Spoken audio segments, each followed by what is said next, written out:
Hi guys, Jan from peisertdesign.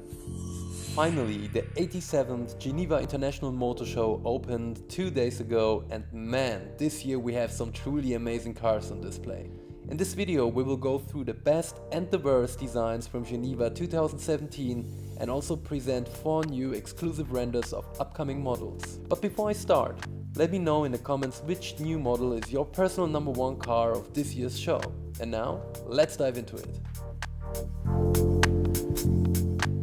After the Discovery Sport was a big disappointment design-wise for a lot of Landy fans, including me, the new Range Rover Velar is the right car at the right time.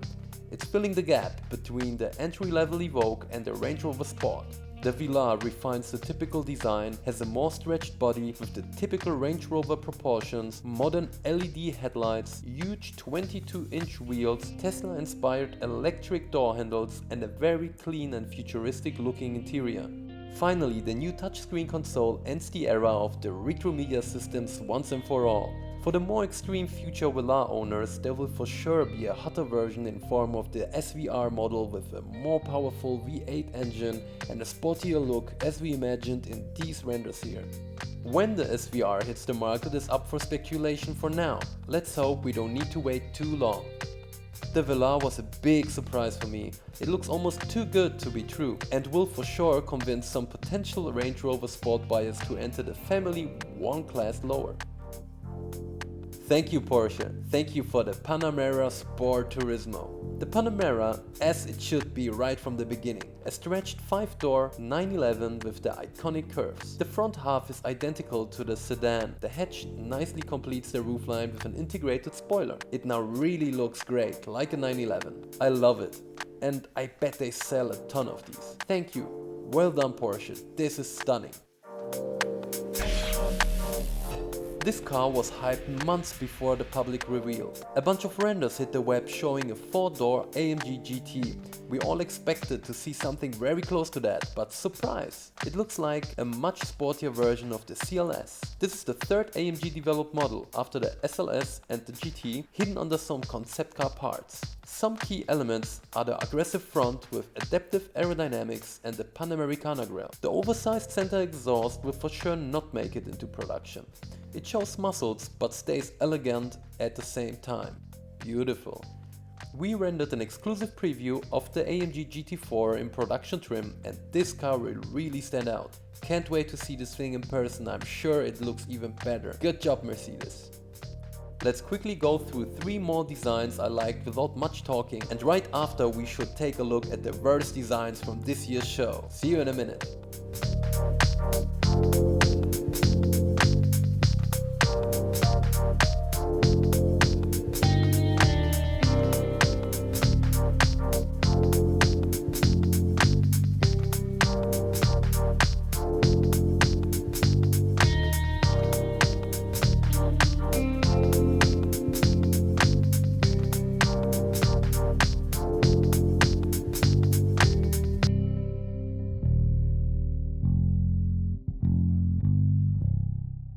These are, in my opinion, the 3 worst designs from this year.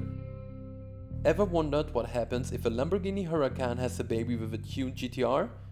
It will probably look quite similar to this, the new italdesign zerouno V10. You either love it or hate it. Of course, taste is a very subjective thing, but this just doesn't look right. It doesn't look sleek and modern. It looks rugged and has too much angles and shapes. The rear is much Lamborghini inspired and to be honest, I'm missing a unique identity here. It's limited to just 5 units, so you will probably never see one on the street. It will more likely sit in a nice collection in a secret underground garage. But maybe that's a good thing. The autonomous level 5 future is just ahead. Tesla, Faraday Future and Lucid already presented spectacular vehicles that show where the future is heading. The so-called Sedric or self-driving car from Volkswagen Group looks like a quote, pissed off toaster as Verge stated, and to be honest, I agree. Volkswagen imagines a future of symmetrical pods that float around the city. The technology inside is impressive for sure, but the way how the radars are placed on the roof and the almost identical front and back seem not to be finally thought through. I'm sure this concept will be refined over the next few years before production, and maybe someone adds a little more emotion into the design. That would be great. The Volkswagen CC successor Arteon that was also presented in Geneva looks way better and more consistent with the brand's design language. If they add technology from the Sedric to this car, it would be awesome. The last car I want to talk about today. I have to say that Honda lost me with the design of the new NSX. I tried to fix it in my NSX video and bring back the charm of the original. The Civic Type R is no better. Too many angles, too many openings, too many design elements just to make it look 80s cool. In my opinion, it's showing off a little too much. A Civic has always been a good base for aftermarket tuning. But why overtune it visually right from the start? I'm sure people that want an extreme wing will get one they like. True fans will go for it anyway, no matter what. And that's a good thing. Geneva is a great motor show, and of course there are much more cool cars that I could talk about. But for now, that's it. Let me know what car is missing in my list in the comments below. Leave a like and don't forget to subscribe for more cars of tomorrow. I'm Jan, this is peisertdesign. Thanks for watching and see you in the next one. Bye!